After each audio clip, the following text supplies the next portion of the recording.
Good evening, good evening, good evening, good evening, good evening. A very good evening to all.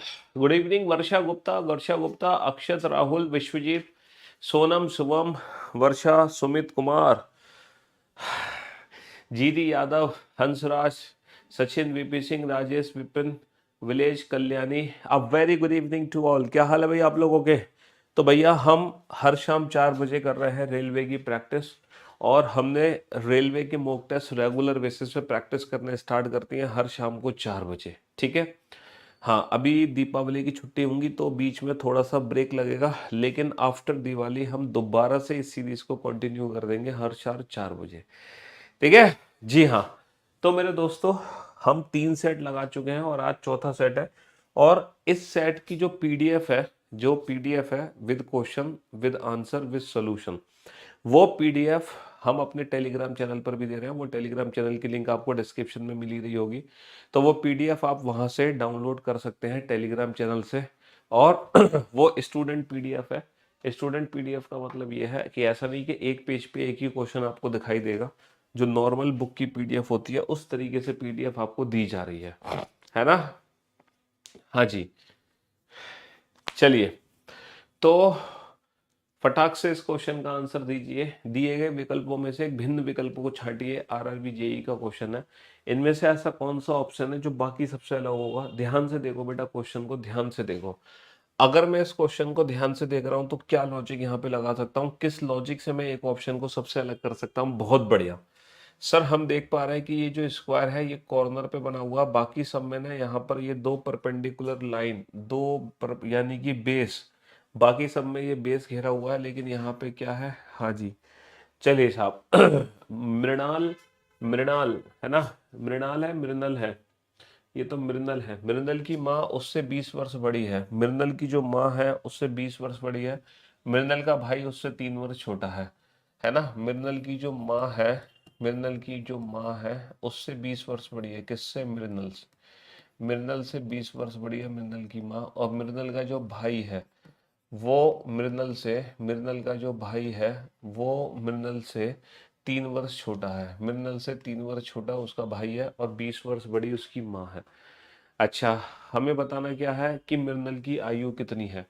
मृणल की आयु कितनी है, इस बात का जवाब बेटा किस कथन से निकलेगा? पहले कथन से निकलेगा या दूसरे कथन से निकलेगा? क्या आप पहले कथन से मृणल की आयु बता सकते हो? सर, पहले कथन से मृणल की आयु कितनी है हम ये नहीं बता सकते। भाई, हमें क्या पता मृणल की आयु कितनी है? हमें क्या पता कि मृणल की आयु कितनी है? तो अलोन सेकंड सफिशिएंट गलत है ना? अलोन फर्स्ट सफिशिएंट गलत।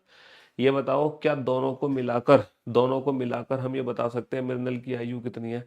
अच्छा, यहाँ पे वेरिएबल कितने हैं? यहाँ पे 3 वेरिएबल हैं, एक्स, वाई और जी, है ना? और 2 इक्वेशन है। 2 इक्वेशन से 3 वेरिएबल की वैल्यू आप आइडेंटिफाई कर सकते हो? नहीं कर सकते ना। 2 वेरिएबल से 2 इक्वेशन की वैल्यू आइडेंटिफाई होगी। 2 इक्वेशन से 2 वेरिएबल फाइंड आउट होंगे। अगर ये 3 वेरिएबल है यहाँ पे तो इसके लिए हमें 3 इक्वेशन चाहिए।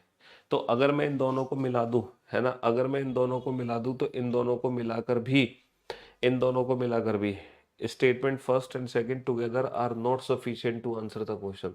अगर मैं दोनों स्टेटमेंट को मिला दूं तो भी मैं ये नहीं बता पाऊंगा कि मृणल की आयु कितनी है। भाई, हम कैसे डिसाइड करेंगे कि मृणल की आयु कितनी है?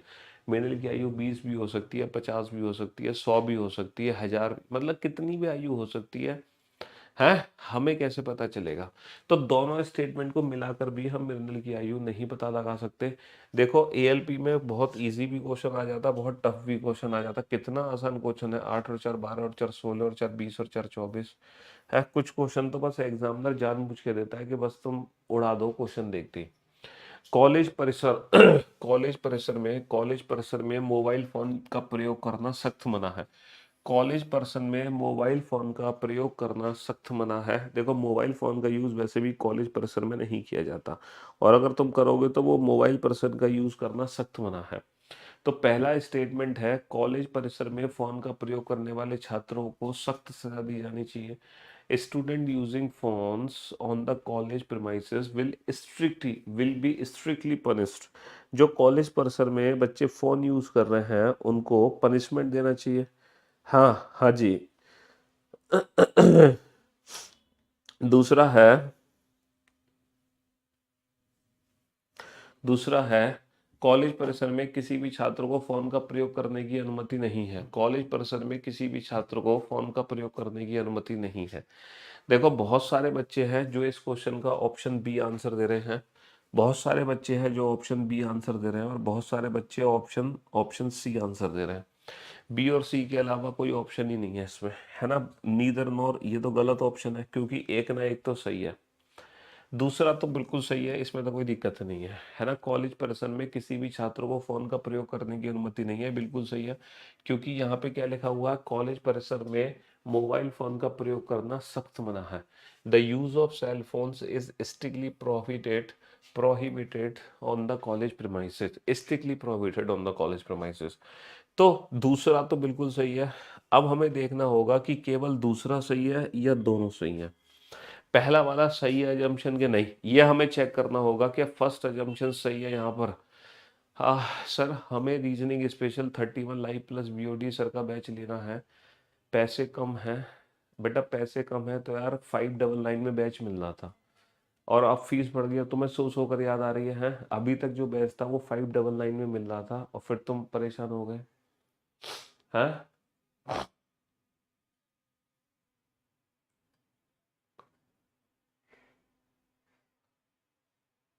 चलिए, तो मेरे दोस्तों मेरे भाइयों, मोबाइल फोन का प्रयोग करना सख्त मना है। अच्छा, कॉलेज परिसर में फोन का प्रयोग करने वाले छात्रों को सख्त सजा दी जानी चाहिए।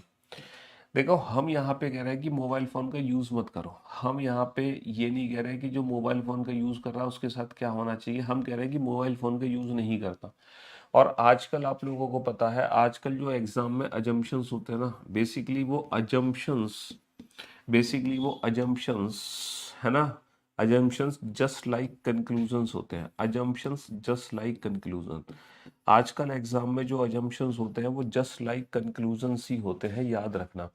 तो स्टेटमेंट में क्या लिखा गया है कि हमें मोबाइल फोन का यूज नहीं करना, ठीक है। स्टेटमेंट में इसके बारे में कहीं भी ऐसा कुछ नहीं है कि अगर आप मोबाइल फोन का यूज करोगे तो उसके बदले में हमें क्या करना चाहिए, या फिर स्टेटमेंट में ये नहीं पूछा कि अगर बच्चे मोबाइल फोन का यूज करते तो उसको छुटकारा कैसे दिलाएं, ठीक है। ये कोर्स ऑफ एक्शन नहीं है।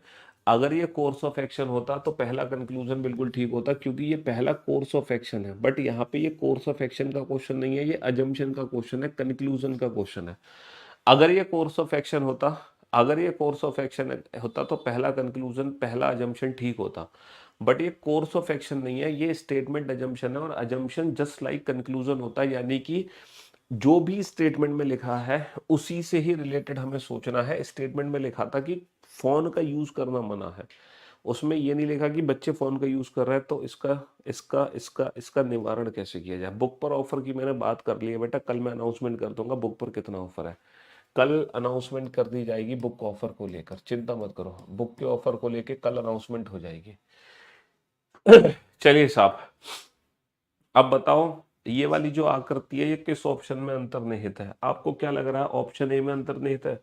ऑप्शन ए में अंतर्निहित हो सकती है सर। ऑप्शन ए में क्या ये वाली आकृति अंतर्निहित हो सकती है सर? ऑप्शन बी को अगर मैं ध्यान से देख रहा हूं, अगर मैं ऑप्शन बी को ध्यान से देख रहा हूं, ऑप्शन बी देखना जरा, ऑप्शन बी को अगर मैं देख रहा हूँ ध्यान से, ऑप्शन बी, हाँ सर। सर ये वाली जो आकृति है डेफिनेटली ऑप्शन बी में अंतर्निहित है।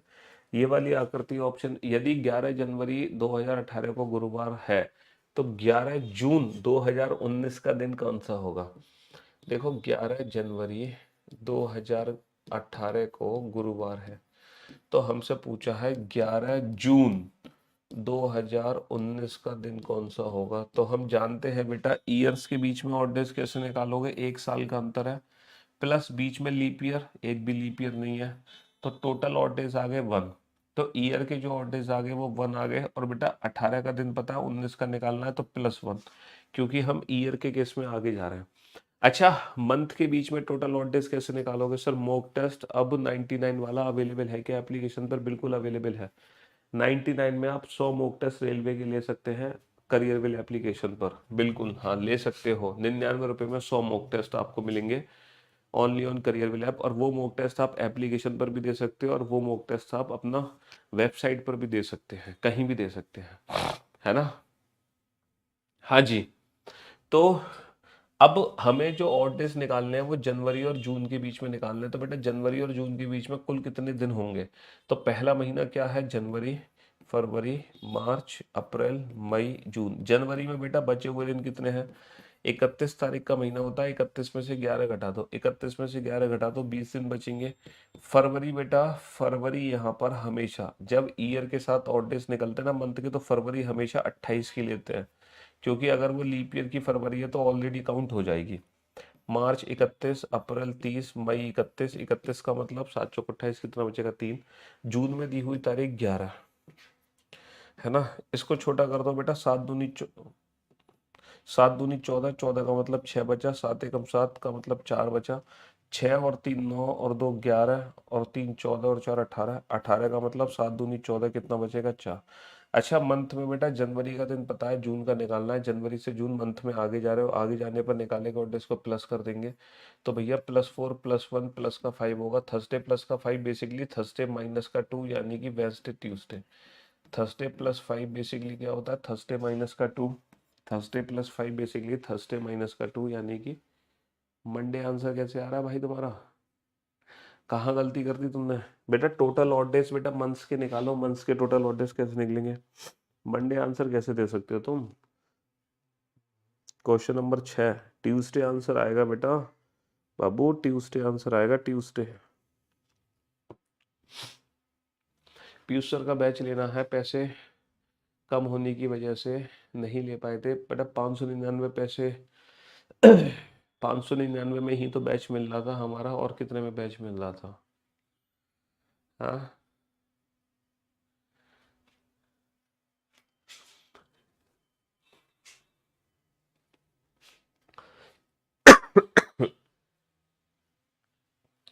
दिए गए संबंधित जोड़ों के आकृतियों के आधार पर अनुपस्थित आकृति का चुनाव करें। बेटा कुएं से क्या निकालते हैं? कुएं से क्या निकालते हैं? कुएं से पानी निकालते हैं, है ना। कुएं से क्या निकालते हैं? कुएं से पानी निकाला जाता है और पानी को ग्लास में भर के हम पी लेते हैं। कुएं से हम पानी निकालते हैं।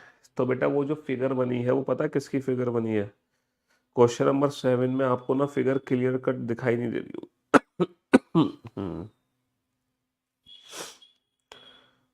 वो जो फिगर बनी है ना,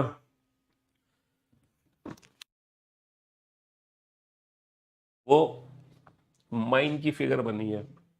ये जो फिगर है ना, ये माइन है, माइन। और माइन से क्या निकलता है? माइन से निकलता है कोयला।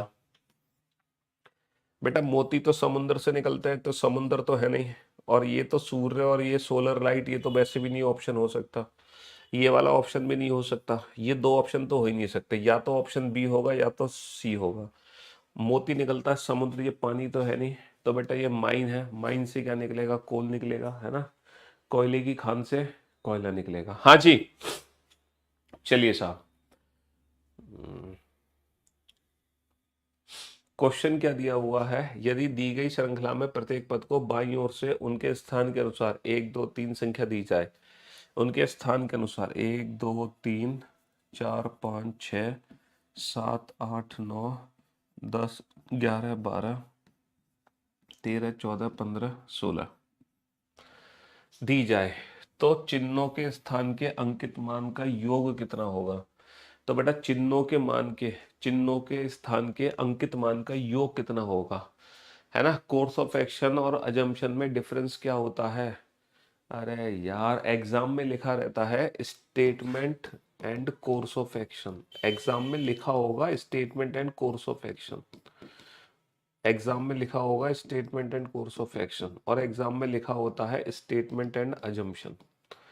ठीक है, कथन और कार्यवाही, कथन और पूर्व धारणा, ये एग्जाम में लिखी रहती है।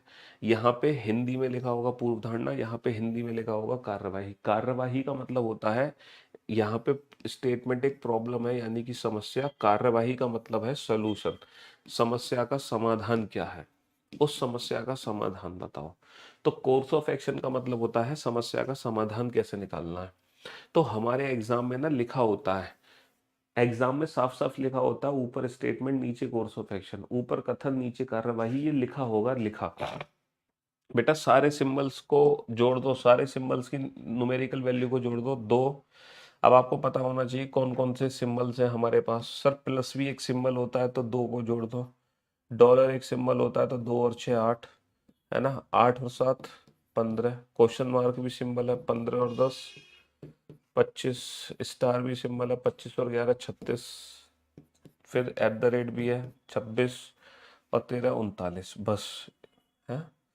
2 और 6 8 और 7 15 और 10 25 और 11 36 49, 36 और 13 49, 49 is the right answer, 49 is the right answer. हाँ जी, बुक पर ऑफर मिलेगा बेटा, कल कल वीडियो बनाऊंगा बुक पर ऑफर की, दिवाली ऑफर बुक पर कल बनेगी वीडियो, है ना। हाँ जी, चलिए अब आप इस क्वेश्चन को ध्यान से देखना और समझने की कोशिश करना। ये मिरर है बेटा, अब इस मिरर की इमेज आपको बनानी है। इस मिरर की इमेज कैसे बनाओगे, इस मिरर की इमेज कैसे बनाओगे? सर पास वाली डॉट पास बनेगी, पास वाली डॉट पास बनेगी, तो सर ये डॉट पास होनी चाहिए, ये डॉट आनी चाहिए गलत, ये डॉट आनी चाहिए गलत, ये डॉट दूर है, पास वाली डॉट पास होगी, दूर वाली दूर। हमें पता है बेटा मिरर में पास वाली फिगर पास बनती है, तो ऑप्शन जो ए है वो डी ऑप्शन में है। जो ओ भाई साहब, ये सीटिंग अरेंजमेंट का क्वेश्चन है, आपको लग रहा है थोड़ा सा बड़ा क्वेश्चन है, बट एक्चुअल में थोड़ा सा बड़ा है नहीं। ये आपको दिख रहा है बड़ा क्वेश्चन, बट एक्चुअल में बड़ा क्वेश्चन ये है नहीं। मैं एक काम करता हूँ, सिर्फ हिंदी हिंदी में क्वेश्चन दिखा दूँ आपको, सिर्फ हिंदी हिंदी में दिखा देता हूँ, तो थोड़ा सा बड़ा कर सकता हूँ मैं इस क्वेश्चन को, अगर आप सिर्फ हिंदी हिंदी में देखना चाहते हो।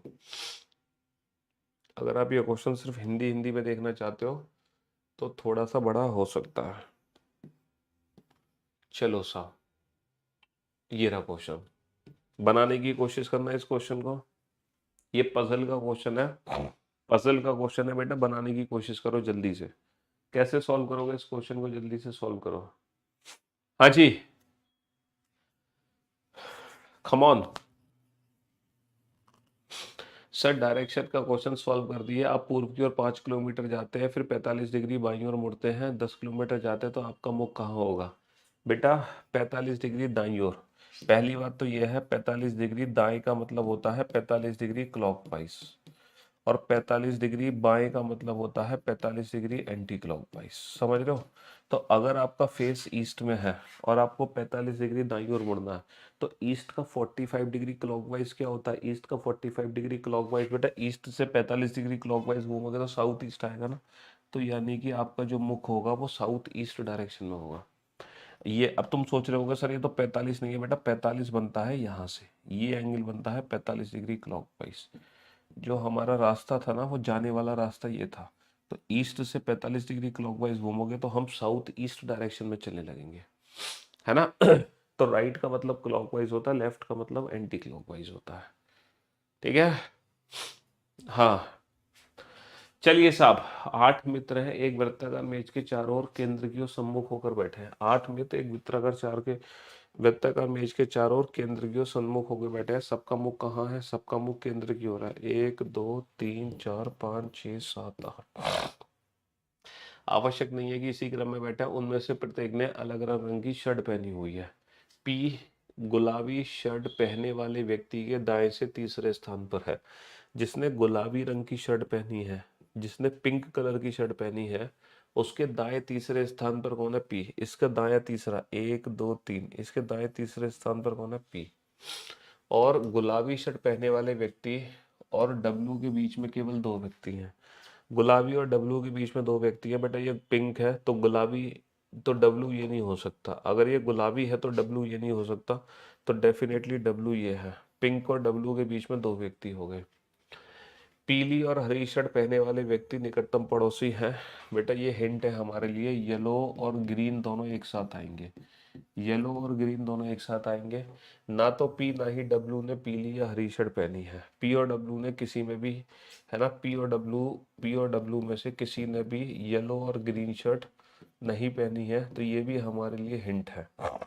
अच्छा अगर इन दोनों में से येलो ग्रीन नहीं है, तो येलो ग्रीन या तो ये दोनों होंगे या फिर येलो ग्रीन ये दोनों होंगे। या तो ये दोनों येलो ग्रीन है या फिर ये दोनों येलो ग्रीन है ना। पीली शर्ट पहनने वाला व्यक्ति गुलाबी शर्ट पहनने वाले व्यक्ति का निकटतम पड़ोसी नहीं है। अच्छा, पीली शर्ट पहनने वाला व्यक्ति गुलाबी शर्ट पहनने वाले व्यक्ति का पड़ोसी नहीं है, तो पीली शर्ट ना तो यहाँ आ सकती है ना ही यहाँ आ सकती, क्योंकि गुलाबी के नजदीक पीला नहीं आएगा, और पीली यहाँ भी नहीं आ सकती, क्योंकि अगर पीली यहाँ है तो इनमें से कोई एक कौन हो जाएगा, ग्रीन, जबकि इन दोनों में से कोई ग्रीन नहीं है, तो पीली या तो ये है या दो है। दो पॉसिबिलिटी है, दोनों पॉसिबिलिटी बना ले। 1 2 3 4 5 6 7 8। सर ये पिंक कलर की शर्ट है ना, और पिंक के ये पी हो गया और ये डब्लू हो गया। चलो अब दोनों पॉसिबिलिटी बना लेते हैं, है ना। पीली शर्ट वाला व्यक्ति गुलाबी शर्ट वाले व्यक्ति के निकटतम पड़ोसी नहीं है, तो बेटा ये येलो शर्ट हो गई। पिंक के नजदीक नहीं है तो येलो यहाँ, और दूसरी में येलो को यहाँ बैठाते हैं। येलो के नजदीक कौन है, येलो के नजदीक ग्रीन है, तो ये ग्रीन हो गया, और येलो के नजदीक ग्रीन है तो ये ग्रीन। दोनों पॉसिबिलिटी मैंने बना ली है, बहुत बढ़िया। नीली शर्ट पहनने वाला व्यक्ति टी के बाएं से दूसरे स्थान पर है। टी डब्ल्यू का निकटतम पड़ोसी नहीं है बेटा, टी डब्ल्यू का निकटतम पड़ोसी नहीं है। टी ना तो यहाँ आएगा ना यहाँ आएगा, टी यहाँ आएगा। अगर टी यहाँ आएगा, टी के बाएं से दूसरे स्थान पर ब्लू है, टी अगर यहाँ आएगा तो टी का बायां दूसरा ब्लू नहीं हो सकता, तो टी यहाँ भी नहीं आ सकता। टी यहाँ भी नहीं आ सकता, टी का बायां दूसरा ब्लू नहीं हो सकता। टी यहाँ भी नहीं आ सकता, टी का बायां दूसरा ब्लू नहीं हो सकता। टी 100% यही है ग्रीन, और टी का बायां दूसरा ब्लू यानी कि डब्लू ब्लू है। देखो टी बेटा डब्लू का निकटतम पड़ोसी नहीं है, टी यहाँ नहीं होगा, टी का बायां दूसरा ब्लू नहीं है ना। टी यहाँ नहीं होगा, टी यहाँ हो सकता है, टी का बाएं दूसरे पे ब्लू है, और टी यहाँ भी हो सकता है, टी के बाएं दूसरे पर, टी के बाएं दूसरे पर ब्लू है, यानी कि टी की दो पॉसिबिलिटी है यहाँ पर। टी की दो पॉसिबिलिटी है, टी ये भी हो सकता है, टी ये भी हो सकता है, बट यहाँ पर टी एक ही जगह आएगा, और टी के सेकंड लेफ्ट में कौन है, ब्लू। चलिए साहब, नीली शर्ट पहनने वाला व्यक्ति सफेद और बैगनी शर्ट पहनने वाले व्यक्ति का निकटतम पड़ोसी है। सफेद और बैगनी के बीच में नीला है बेटा, सफेद और बैगनी के बीच में कौन है, नीला। नीला जो है सफेद और बैगनी के बीच में कभी नहीं आ सकता, क्योंकि ये येलो है, ये वाली संभावना गलत हो गई, ये वाली संभावना गलत हो गई बेटा। टी के सेकंड लेफ्ट में ब्लू, तो ब्लू जो है, जो नीला है, वो कभी भी सफेद और बैगनी के बीच में नहीं आ सकता, इसका मतलब टी का भी ये नहीं होगा। तो 100% जो टी है वो यही है, और टी के सेकंड लेफ्ट में कौन है, टी के सेकंड लेफ्ट में कौन है, ब्लू। और ये किस किस के बीच में है, ये सफेद और बैगनी के बीच में है, तो इन दोनों में से एक सफेद और एक बैगनी है, एक सफेद और एक बैगनी।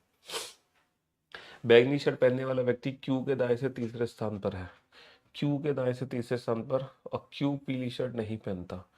क्यू के दाएं से तीसरे स्थान पर बैगनी, बैगनी अगर ये है तो क्यू ये हो सकता है, क्यू का दाएं तीसरा बैगनी हो सकता है। अगर बैगनी ये है तो क्यू ये कभी नहीं होगा, क्योंकि क्यू येलो शर्ट नहीं पहनता, तो क्यू, क्यू के थर्ड राइट में बैगनी, ये वॉयलेट हो गया, और ये वॉयलेट हो गया तो ये वाइट कलर हो गई। बड़ा क्वेश्चन है भाई। आर लाल शर्ट पहनने वाले व्यक्ति के ठीक दाएं ओर बैठा है। आर जो है लाल शर्ट पहनने वाले व्यक्ति के दाईं ओर बैठा है। बेटा लाल शर्ट ये नहीं पहन सकता, लाल के दाईं ओर आर नहीं है, आर आ सकता है, लाल के दाईं ओर आर आ सकता है, और लाल के दाईं ओर आर आ सकता है, दोनों संभावना है। पी लाल शर्ट नहीं पहनता, पी लाल शर्ट नहीं पहनता तो लाल ये होगा, और लाल के दाईं ओर आर है।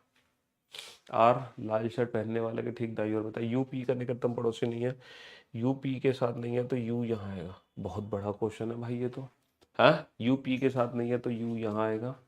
और वी नीली शर्ट पहनने वाले व्यक्ति का निकटतम पड़ोसी नहीं है, वी नीली शर्ट वाले पहनने व्यक्ति का निकटतम पड़ोसी नहीं है, तो वी यहाँ आएगा। और अरेंजमेंट हो गई कंप्लीट, अरेंजमेंट हो गई कंप्लीट। ये अरेंजमेंट कंप्लीट हो गई बेटा, दो पॉसिबिलिटीज हमें बनानी पड़ी।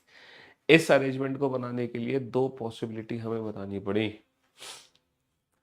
तो किस रंग की शर्ट पहनने वाला व्यक्ति गुलाबी और सफेद शर्ट पहनने वाले व्यक्ति के ठीक बीच में है? गुलाबी और सफेद, गुलाबी और सफेद के ठीक बीच में कौन है, टी रेड। गुलाबी और सफेद के बीच में कौन है, टी रेड। गुलाबी और सफेद के बीच में कौन है, गुलाबी और सफेद के बीच में है टी रेड, है ना। ये बड़ा क्वेश्चन था, ये बड़ा क्वेश्चन था, नो डाउट एग्जाम में आएगा। तो 30 है ना, 50-60 सेकंड चाहिए इस क्वेश्चन को बनाने के लिए। अगर ये क्वेश्चन एग्जाम में आ गया तो 50-60 सेकंड से पहले बनने नहीं वाला, बन ही नहीं सकता क्योंकि इतना बड़ा क्वेश्चन है। तो इस क्वेश्चन को हम सबसे लास्ट में अटेम्प्ट कर सकते हैं, इतने बड़े क्वेश्चन को सबसे लास्ट में। गांव चिमुर रीवा गांव के 20 किलोमीटर उत्तर में है। रीवा गांव का उत्तर, उत्तर होता है ऊपर, रीवा गांव के उत्तर में गांव चिमुर है। चिमुर, चिमुर रीवा के उत्तर, उत्तर ऊपर हो गया, ये रीवा हो गया, ये चिमुर हो गया। गांव रहाटे रीवा के 18 किलोमीटर पूरब में है। रीवा ये है, रीवा का पूरब दाईं ओर हो गया, तो रीवा के पूरब में 18 किलोमीटर कौन है? रहाटे, रहाटे। गांव अंगने चिमुर के 12 किलोमीटर पश्चिम, चिमुर का पश्चिम बेटा लेफ्ट साइड हो गया, पश्चिम, और कितना पश्चिम? 12 किलोमीटर। ये कौन है? अंगने, ये कौन है? अंगने।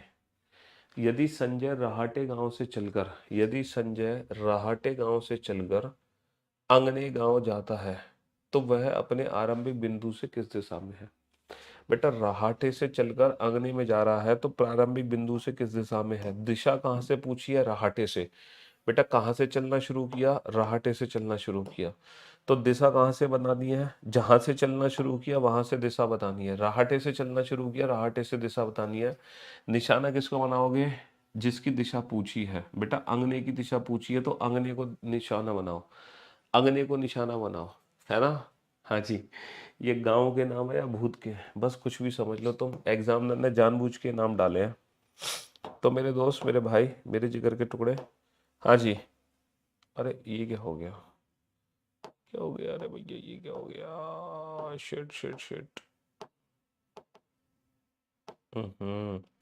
तो डायरेक्शन हमारी ये बनी थी, और ये वाली बेटा एरो ऊपर जा रहा है, ऊपर क्या है? नॉर्थ। एरो लेफ्ट में जा रहा है, लेफ्ट में क्या है? वेस्ट। तो उत्तर पश्चिम आ गया। क्या आंसर आ गया? उत्तर पश्चिम। ऊपर और लेफ्ट, उत्तर पश्चिम आ गया, है ना? नेक्स्ट, ऑक्सीजन एक गैस है, सिलेंडर में गैस है।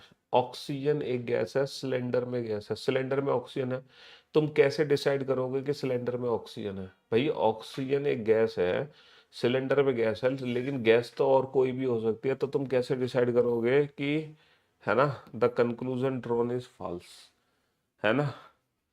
ओके, लेकिन बेटा ऑप्शंस को ध्यान से देखो, ऑप्शंस को ध्यान से देखो, मजा आएगा बेटा। इस बार ऑप्शंस को ध्यान से देखो, जब तुम ऑप्शंस को ध्यान से देखोगे तो तुम्हें मजा आएगा ऑप्शंस को ध्यान से देखने पर। ऑप्शंस को ध्यान से देखो।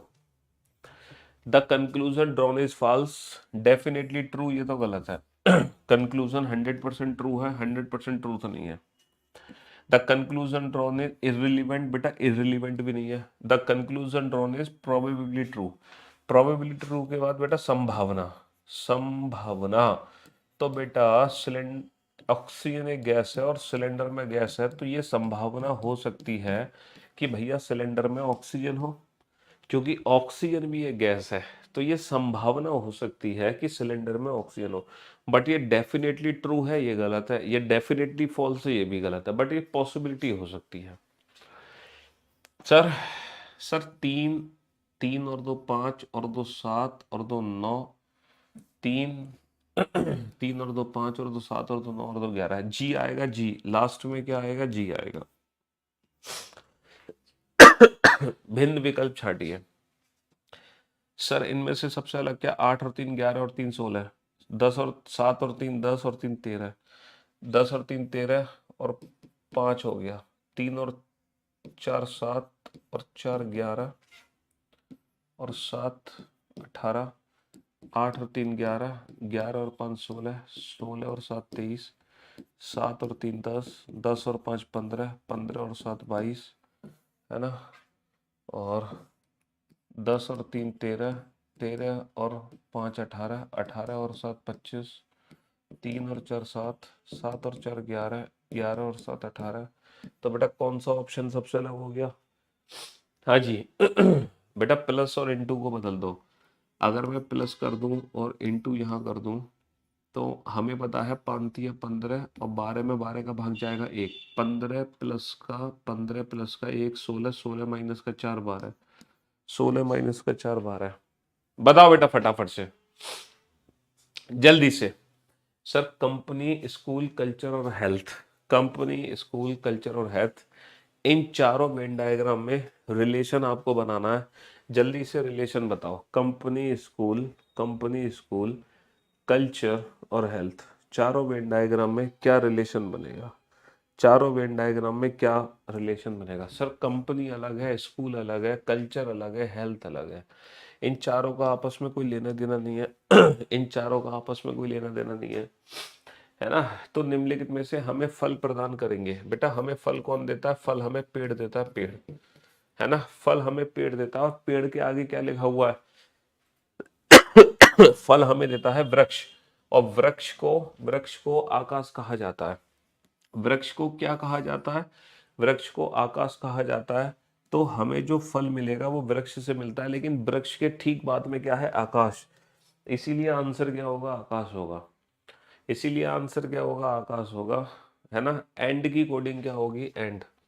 बेटा रेड कलर, यहाँ पर एंड है, रेड और कलर में कहीं भी एंड नहीं है, यानी कि टिम और पैक में से कोई भी एंड के लिए नहीं होगा। ना तो टिम है, ना तो टिम है, और ना पैक है।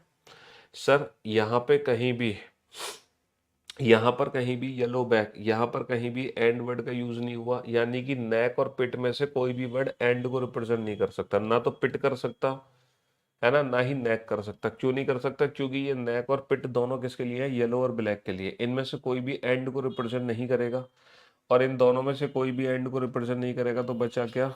तो पहला मेथड तो ये है, इस क्वेश्चन को हम ऑप्शन एलिमिनेशन ट्रिक से सॉल्व करें। दूसरा मेथड ये भी है कि हम कॉमन कोडिंग से करें। जैसे कि हमने देखा सर रेड यहाँ भी है, रेड यहाँ भी है, तो लेफ्ट हैंड साइड में क्या कॉमन है? सर टिम ऊपर भी है, टिम नीचे भी है, तो रेड की कोडिंग टिम हो गई। अच्छा सेकंड और थर्ड में अगर कंपैरिजन करना है तो बेटा ब्लैक यहाँ भी है, ब्लैक यहाँ भी है ना?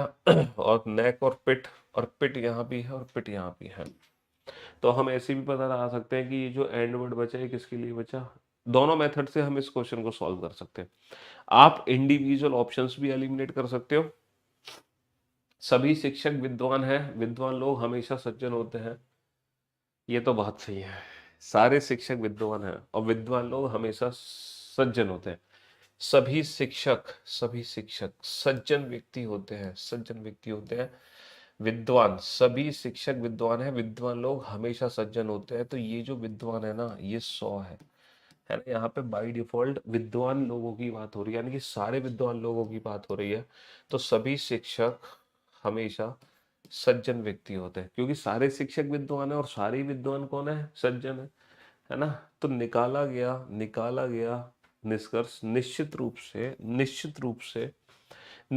से सत्य है। बेटा निश्चित रूप से सत्य है। जब सारे शिक्षक विद्वान हैं और सारे विद्वान ही सज्जन हैं, तो सारे शिक्षक बाय डिफॉल्ट सज्जन होंगे कि नहीं होंगे? हाँ सर बिल्कुल होंगे। चलिए साहब जल्दी से। सर 4×6 = 24, तुरंत आपको समझ आ गया होगा क्वेश्चन देखते ही। सर 4×6 = 24, 24 और 1 25, 3×9 = 27 और 1 28, 3×6 = 18 और 1 19, 14×4 = 56 और 1 57, 12×8 = 96 और 1 7×3 = 21 और 1 22, 7×3 = 21 और 1। हाँ जी। छात्रों की एक कक्षा में राजेश ऊपर से 15वें स्थान पर है, राजेश ऊपर से 15वें स्थान पर है, और प्रकाश नीचे से 25वें स्थान पर है।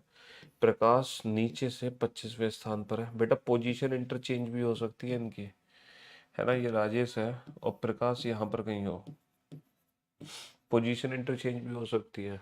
ज्ञान प्रकाश से 10 स्थान आगे है, प्रकाश से 10 स्थान आगे है ज्ञान, है ना? ज्ञान is in the 10th place ahead of Prakash, Prakash से 10 स्थान आगे, यानी कि ज्ञान यहाँ पे कहीं है। ज्ञान इससे 10 स्थान आगे, यानी कि 10 स्थान ऊपर है। यदि राजेश और ज्ञान के ठीक बीच में 10 छात्र हैं, ज्ञान प्रकाश से, अच्छा according to the given option, ये वाला केस तो हटा ही दो, ओवरलैप तो हो ही नहीं सकता क्योंकि नंबर ऑफ कैंडिडेट बहुत ज्यादा है। तो ज्ञान जो है प्रकाश से 10 स्थान आगे है। यदि राजेश और ज्ञान के ठीक बीच में 10 छात्र हैं, यदि राजेश और ज्ञान के बीच में 10 छात्र हैं, यानी कि इनके बीच की दूरी कितनी है? अगर इनके बीच में 10 छात्र है तो इनके बीच की दूरी 11 है। टोटल दूरी हो गई 15 और 11, 26 और 10, 36, 36 और 5 41, 51, 61। टोटल दूरी 61 की हो गई। और 61 की दूरी में पर्सन कितने होंगे? 61 की दूरी में पर्सन कितने होंगे? टोटल दूरी 61 की हो गई। 61 की दूरी में पर्सन कितने होंगे? 60 होंगे भैया। 25 ये था, 15 ये था, 40 व्यक्ति तो ये हो गए, और 10 इनके बीच में, 40 और 10 50 हो गए। अच्छा, ये इससे 10 स्थान आगे है तो इनके बीच में कितने होंगे? 9 होंगे। और एक ज्ञान खुद हो गया एच से, अगर आप बेसिक तरीके से करना चाहते हो। बट अगर आप मेथड से करना चाहते हो तो बीच में अगर 10 व्यक्ति है तो बीच की दूरी 11 की होती है। चलिए साहब, पी से एस, अगर मैं पी से एस की बात करूं तो बेटा लेस देन आ रहा है, तो बेटा गलत हो गया। देखो पी से एस लेस देन अगर हमारे रास्ते में, तो लेस देन ही आएगा, रिजल्ट ग्रेटर नहीं आएगा। जेड से क्यू, अगर मैं जेड से क्यू की बात करूं तो मेरे रास्ते में ग्रेटर, और जब ग्रेटर आता है तो रिजल्ट ग्रेटर ही बनता है, लेस देन नहीं बनता। तो जेड से क्यू बनेगा ग्रेटर, और पी से जो एस बनेगा वो बनेगा लेस देन। पी से क्यू, क्यू से एन, एन से पी से एस बनेगा लेस देन, और जेड से क्यू बनेगा ग्रेटर। तो दोनों ही गलत हो गए यहाँ पे। क्या हो गए? दोनों ही गलत हो गए, है ना सर। 4 और 3 7, 6 और 2 8, 2 और 1 3, 12 और 3 15, 14 और 2 16, 10 और 1 11, ओपी के। चलिए साहब, अगला क्वेश्चन। हाँ जी, बनाइए बेटा, जल्दी से लॉजिक आइडेंटिफाई करो। यहाँ पर मिसिंग नंबर में क्या लॉजिक निकलेगा? जल्दी से लॉजिक आइडेंटिफाई करो, क्या लॉजिक निकलेगा मिसिंग नंबर में?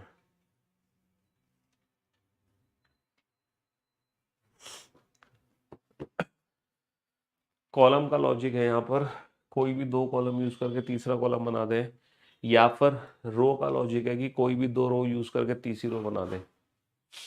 हाँ जी, बताओ, जल्दी से बताओ फटाफट से। हम्म।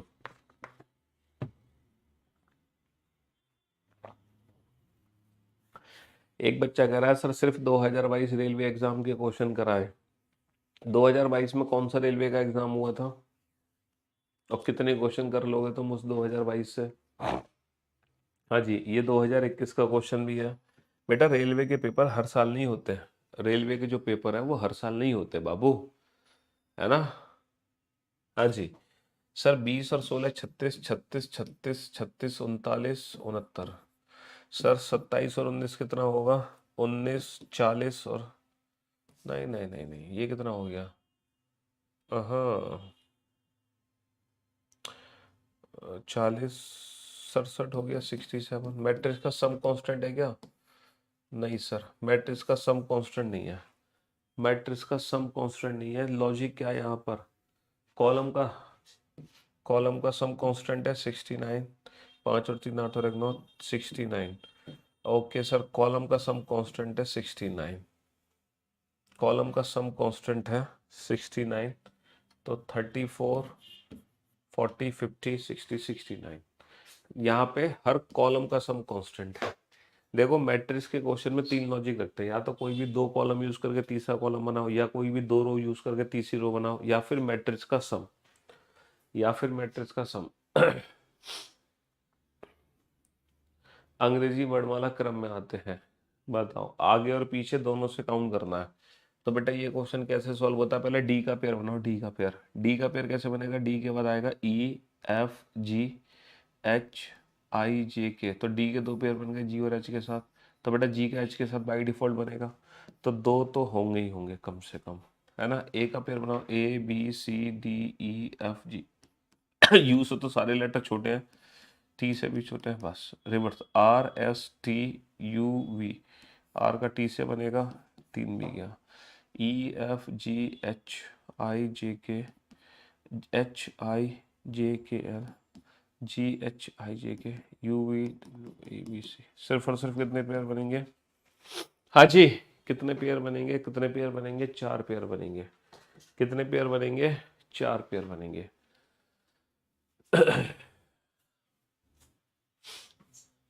बताओ अगला एरो क्या होगा? Sir horizontal vertical, horizontal vertical, horizontal. Horizontal वो भी ईस्ट की तरफ फेस करता हुआ आएगा। Sir east south west north east, east की तरफ फेस करता हुआ आएगा, है ना। हाँ जी,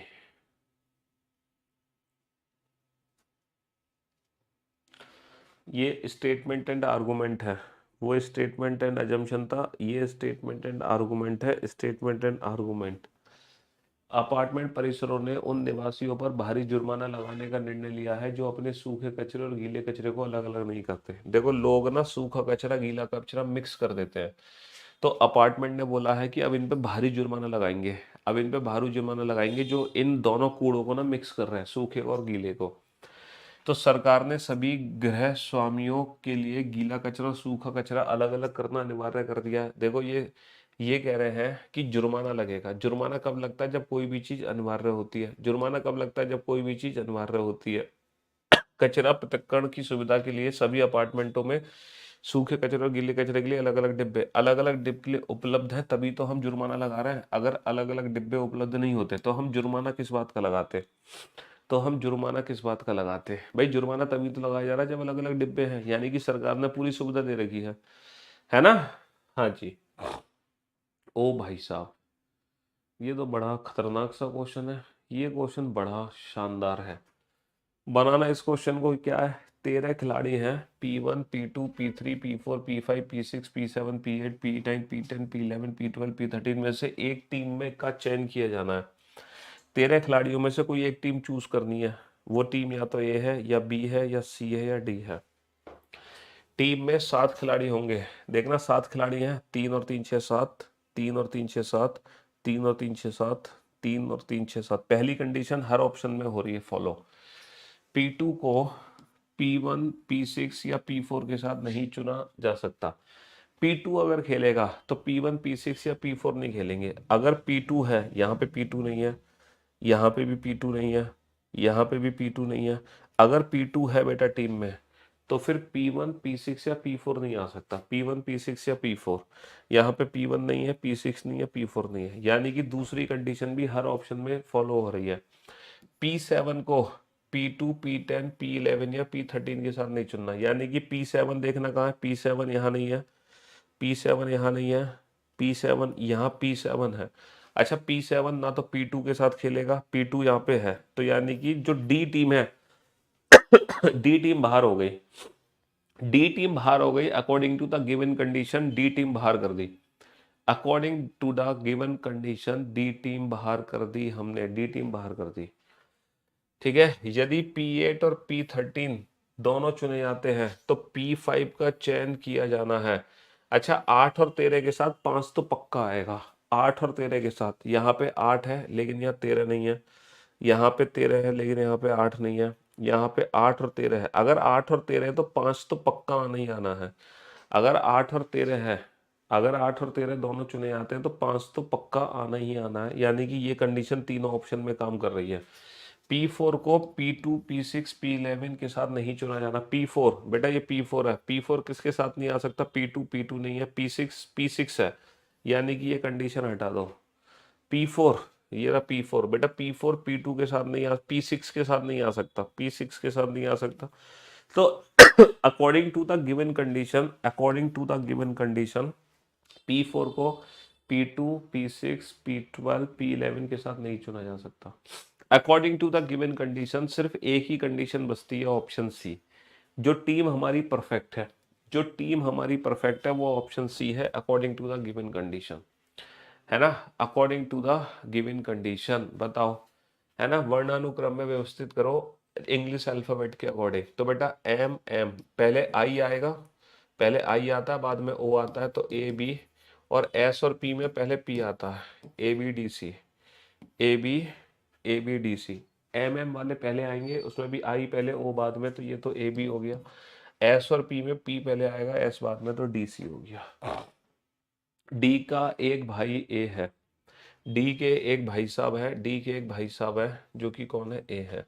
डी सी का पुत्र है, D is a son of C. B C के पिता है, सी के पिता सी से ऊपर, है ना?